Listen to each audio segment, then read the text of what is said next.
Hi guys, Deluded, I'm back again. Fridays equals Q&A day, and without further ado, let me crack on. Like I always say, thank you very much for the questions. Been asked the questions via different social medias. Obviously, some people have commented on the vids. There's no issue. Just comment under with a question. Hit me up on Twitter, Facebook, Instagram, DMs. There's not one way you can't contact me. And if I've missed you out, forgive me. We've got a lot of questions to go through. Apologies for the wind, but we've got a lot of questions to go through. And I think you'll see that I don't miss people out intentionally and things like that. As always, thank you for your questions, people. No question is stupid, and there's a lot of diverse questions. And big up yourselves wherever you are in this world, man, because, well, yeah, man, I find it amazing, man. You lot ask me questions from in the UK, all over. I've seen people comment from Kenya, America, Australia, just about every damn country in this world, man. And it's just crazy how you lot trek to see me make this vid and look at and watch my videos and stuff. It really does gas me, and it shows how crazy the internet is, really. But cracking on, Mizzy has asked. Apologies, people, man. I'm tired. Forgive me, Mizzy, man.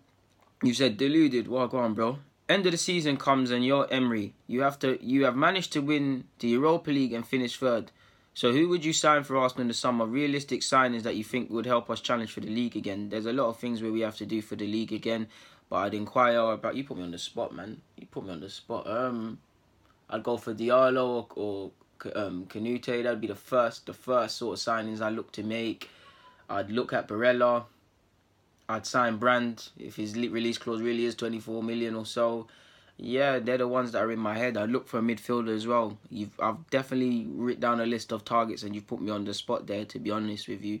I'd actually inquire about Malcolm of Barcelona and seeing what's going on there. There's a lot of things that need to be done away from just signings to make us to make us league winners again. And to be fair, what signing is realistic? I've never understood that question, to be fair with you. And to be honest, I don't know, man, but hopefully I've answered your question. Antonio Banks asks, well, go on, man. DG, what's your thoughts on Gilmondi's decision to leave Arsenal for Nice? Well, I think he's got a higher position there, forgive me if I'm wrong. So in terms of career elevation, he's been at Arsenal for a substantial period of time. Maybe he's given more freedom, more control to do things, and who wouldn't want that? So it is what it is, man. It is what it is, and to be honest, it inclines me more to believe that there's going to be a change in terms of the structure of a scouting or how we target or where we target, because he's gone, Mislintat's gone. There's obviously hella rumours in regards to who's going to come into the club, so it'll be interesting to see that. Stevens asked, what about Bruno Fernandes, the guy that plays in Sporting Lisbon? I like him a lot, man. And what video was it? I'm sure I've told you already. Like, I was put onto him by a Portuguese friend. I like him a lot, man. He's got an engine. He's got good ball playing ability. I mean, if the fee's right, why not, man? I rate him, man. Not here to say he can be this, that, and the third, but yeah. Truth 884 asks, what happened to Arsenal getting that young centre-back that plays for Sampdoria? And Denson, I have a video on him from time ago, to be honest, but he's too old and outdated, so I won't release it. But he's decent ball player, decent tackler. I don't know my guy in regards to that. I'm not agent or connected with the club like that, but I don't know. I don't know. So yeah. Papa Yarox is, bro, I'd love to see you collab with Graham from Arsenal Fan TV on a video. Could Turkish make it happen on a supporters club? You'd have to ask Turkish, my guy. Turkish is my done, but you'd have to ask him, man. Him, Robbie, and Graham are the ones making the moves. I'm on it. I'm on it. I think I saw this and I tweeted it and Instagrammed it. No one replied. It's up to them. It ain't up to me. I've reached out to Graham and we've had some positive talks, but I can't force no one. I can't put a gun to their heads. He's a very busy man. You'd have to ask him. To be honest, I'd be down for it, but again, it's all on them, or specifically Graham. It's not on me, my guy. We got Graham anyways. But if you're watching Graham, that's what people then want, man. If you're on it, you're on it. If not, just let me know, man. We can move on. Life can continue. No hard feelings. But moving on. Jody's asked, what's your thoughts on Sergi Sampa going to Japan? To be honest, I don't have any, to be fair with you. It is what it is, and he's another example of why people need to get out of clubs, and it's dangerous to play for the club that you support. He badly wanted to make it at Barcelona, I get it, but sometimes you need to see reality for what it is, and he failed to do that, and now he's going to Japan. Who knows? One day he might return, but it's a far cry from the potential he had. He's been unlucky with injuries and things like that, but no matter where you shape it, he's barely played for Barcelona, and a lot of that is his fault for not wanting to move on without chances. Again, he's had rotten luck with injuries, but he played more times for Granada on loan, and he didn't even have the best of loan spells there. He stopped playing because of issues around payment, allegedly. He's played more for them than he played for Barcelona, so injuries played a massive part. Injuries are probably the only part, but there is a lot of competition, and I just, in short, just not wanting to move on, man. Just probably loving the club a bit too much. There's nothing wrong with it. I would have a hard time if I was in this situation moving on from Barcelona and Arsenal, but you have to grow up here soon, and to be honest, he's still going to earn a career. He's still going to have a good footballing career in that he's experienced in another country, and he's still at the end of the day earning a living, but yeah, man, when you saw him as a young 17-year-old, you thought this is one that's going to be a Barcelona linchpin, someone that's going to kick on into the Spanish national team. Failed to do either. So, yeah, it is what it is, man. Good luck to him in Japan. You should have listened to Wenger, but it is what it is. Tayyib Hussein's asked, big up yourself, man, a consistent commenter. Would you have Moussa Sissoko at Arsenal? Nope. No, my guy. No. Thanks for your question, but cracking on. Jody's asked, does Peg LaRosa have a future here? I'd be inclined to think no. He's, 21, 22, and he's still playing under 23 football. There's a lot of people ahead of him. Barely had a look in that first team, so I'd say no. Lomberg likes him. Lomberg wants him to sign a new deal. It's probably be a 1-year deal, but it is what it is. I don't think he has a future here. I'd love to be proven wrong. But sadly, my guy, I don't think it's going to happen for him here. George asks, why haven't a European team gone in for Palacios? If you're talking about the young midfielder, 20-year-old, I think he's been injured right now. Allegedly, Madrid wanted him and Inter Milan, so we'll see how it goes, man. Maybe there's something they don't see. Maybe there's something they're not seeing yet. Maybe they don't think he's ready. For the English clubs, it might be difficult for him to get a work permit, but for the Spanish, etc., it won't be an issue. So I don't know, my guy. Michael Smith asks, what do you think is happening with Zelalem's future at Arsenal? And do you think he'll get on in the future? Zelalem is not going to make it at Arsenal. He's 22 years of age. It's over. He's playing on the 23 football. It's over. He's had some sad injuries. The latest one was at the World Cup under 20 level. I've always said, and I still believe, technically, if you threw him into the Premier League or threw him into the Arsenal side, he'll hold his own. He's a very good technician. But in terms of imposing himself, asserting himself on football matches and stuff like that, that's his main issue away from injuries. Because if you look at his loan spell at Rangers, some great initial promise, but the second half of that loan spell before he got recalled, dip in form. So in terms of consistently playing at a high level, in terms of leaving matches thinking Zelalem ran that show, you don't think that, and the injuries, so I don't think it's going to happen for him. Allegedly, he's in talks to go back to America, so, I mean, he's only 22 years of age and he could still have a career. He's still going to have a good career, but it's a far cry from that 16-year-old that was on the bench, 17-year-old that was on the bench in the Prem. Is what it is, man. And for what it's worth, I don't feel the loan spell to Holland was necessarily a smart decision by the club, but it is what it is. Malusi's asked, Deluded, do you think Steve Bold is the right man to take us forward defensively? The right man to take us forward defensively is Una Emery, and if he's got Bold on his coaching staff, then between both of them, they're deemed decent enough to do it. We're football fans. We can claim as much as we know about what's going on in training, but we don't know what he is or isn't allowed to do at training. We have to look past the fact that he was a defender and he is a coach that could probably improve defences. We don't know. It's Una Emery. It is Una Emery's club. It's Una Emery's team at the moment. Club essentially for the year, in the sense that what he says goes in regards to team facing matters, because who knows? I mean, Bold might be restricted in what he's allowed to teach them and things like that. Bold literally has to follow what he's been told by the guy who's got him on his coaching staff. So I don't know, but if you know anybody and you can speak to anyone that knows what's going on in the coaching in regards to Arsenal's coaching, they'll give you the answer. Alex has asked, would you rather Arsenal sign a highly rated centre-half to partner Socrates next season, or have Holding and Socrates be our main centre-backs and sign another young centre-half like Konate to develop for the future? Well, Konate is highly rated, my guy, and to be fair with you, I believe we need 3 good centre-half options. I think if we was to go 3 at the back when Una Emery does do it, with Socrates, Holding and someone else that's decent, it would be good. I feel Socrates is very good, but I feel at best for any top club he should be a third choice centre half pairing. He's better than Holding at the moment, but Holding's my guy. Holding's the one I'd be playing, to be fair with you. And I think we need a centre-half. So, yeah, man, I'm open to both. I feel both would be a good partnership and it'd be a consistent option for me next season. But the likes of Konate or another defender of significant quality has to arrive in the club. So, yeah, man.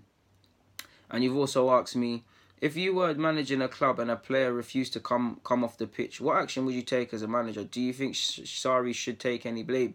This is obviously in regards to what happened a couple of weeks ago in the Carling Cup final. Personally, if I'm Sarri, you have to stick to your guns. You have to stick to your guns. Obviously, it was making a scene. The game was being delayed, and it's a cup final. But you have to stick to your guns. He has to. If I have subbed someone to come on, I am not doing anything until you come off that field. You have to come off that field because you're gonna lose the dressing room, or you're gonna lose the position of power. And I do think it was telling now, at least on TV.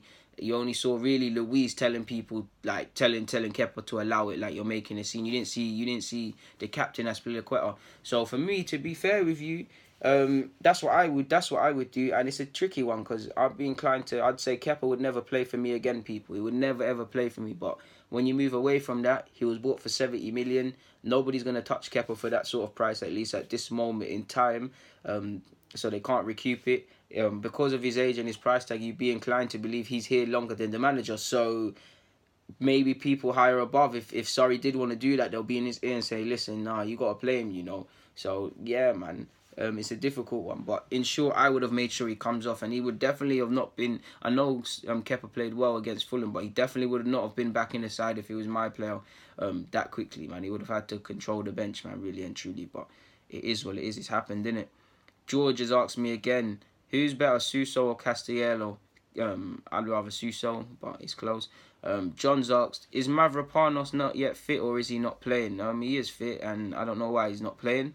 Antonio Bank has asked, do you think Moussa Diaby is a better talent than Kylian Mbappe, and should we sign him? I think he's good, but definitely not a better talent than Kylian.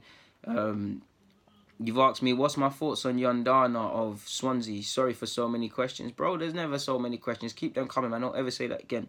I like him a lot, man. I think he's a decent player. He's formerly at Liverpool. Just how far he goes depends on him, to be fair. So he's decent. Shayan, forgive me if I said your name incorrectly, asked me a question via Twitter, sorry. What encouraged you to be a right back?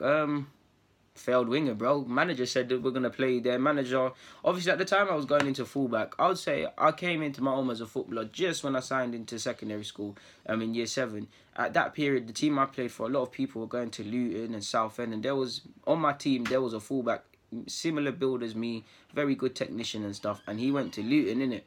That manager was like, yeah, man, DG, I'm going to bring you. You're going to be made into a fullback. You're going to do this and that. So that's where it started. Bit false promises, but that's where it started. You've also asked me, who are my football idols? I don't believe in no idols. Nobody's better than me in the sense that of a human point of view. But people I look up to or look to, it would be Arsene Wenger, Sir Alex Ferguson, Pep Guardiola, Thierry Henry for obvious reasons, Ronaldinho. I wouldn't say idol, but I've got an admiration, for the likes of Roy Hodgson, to be honest with you, because I really think he's a good coach and things like that, and just the amount of years he's given into football and what's he done. I think people will look at him, my generation will look at him as a bit of a joke, man, because of England and stuff, but I like him. Sheena's asked, thank you for your question, Sharon, but Sheena's asked, if you could only keep, ooh, my guy, tough question. If you could only keep one of Reece Nelson, Emil, Saka, or Amici, who would it be? That's a tough one, my guy, man. I can't answer that. How you gonna ask me? You know I love young players like that. How you gonna ask me that? The flavour of the month for me right now is Amici. That's the one I'm gonna be saying. But for me, all of them, man, I feel they've all got good plus points, man. I feel Amici could be that real. He can play on the right and the left. He's that real left-footed winger. He could be dangerous and cutting off the right-hand side. I feel Nelson could... He's a right winger and a traditional winger, but he could equally chip in. For me, for some reason, I feel Emil should be doing the 10 thing, so he could slot in the 10. Saka could be doing it. Saka won't be a left-back. I don't feel he enjoys being a left-back, but it's an option, and he could make it as a winger. But it's a tough one, man. I'm going to go with Nelson and Amici right now. But nah, man, I'm going with all of them, man. I'm going with all of them. It's down to whichever one develops the most and gets the chances, man. they're all my boys, man, and I can't pick them, man. It's like picking family members. I can't do that, man. It's a good question. You need to keep bringing your questions because you got some good ones. Shout out to you, my guy. That was a tough one. Lastly, we've got, this is more or less the same question, but he's got 2 questions from my guy Teki Torreira. Do you think Socrates and Holding will be a good partnership, or do we still need improvements? Yeah, we still need improvements. 3 top centre halves, man. For me, you go for 3 top. You need about 4 to 5 centre halves in your squad. So if we have Holding, Socrates and another one, that's good enough to play in most games. Koscielny, he might depart in the summer if he wants to try something new before he retires, and I think he's declining, but he could be used within the squad next year, like a Lichtsteiner / Czech sort of role. You get what I'm going with that. Chambers could be sold to make profit, but Chambers could be used for the squad. You've obviously got Mavropanos as well, who I believe should get game time, and I think if he's not honestly going to be given substantial game time, he needs to go on loan, because this would be his 2nd year. He's not really experienced top level consistently. So yeah, man, you need around 4 or 5 centre half options in my opinion throughout the squad. You need about 3 top class, the ones that you consider playing week in, week out, and I feel another centre half will give us that. Socrates, his contract is actually up in 2020. He's 31 in the summer as well. He's actually already come out and said that after the Arsenal thing's done, he wants to try Asia or America for another way of life, and who wouldn't want to?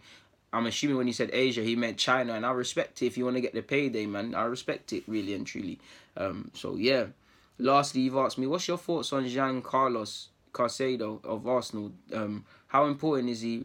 To be honest, I don't know, my guy. I'm not connected with Arsenal. I don't know what he's doing, but I see when I go to matches or I see on the sideline, he's there with Unai Emery barking, and to be honest, I like that. And as a manager, what people don't understand, it's all fun and games Pep Guardiola, for example, having all that knowledge and being the most knowledgeable manager. But if the players can't receive it, or if you haven't got people around you that share that same ideology or believe in you or you can trust, it's not going to get anywhere. Because you imagine if Pep's leading training, it's all fun and games, the players listening to him and all of these things and taking on board. But if he leaves the ground and there's another person training and they're not doing the same things or to the same standards, it's pointless. So to see someone like Caicedo, who is clearly trusted by Unai, clearly trusted by the players, because you hear it will be saying how he's a nutcase essentially and he's always on him to improve, it's a good thing, man.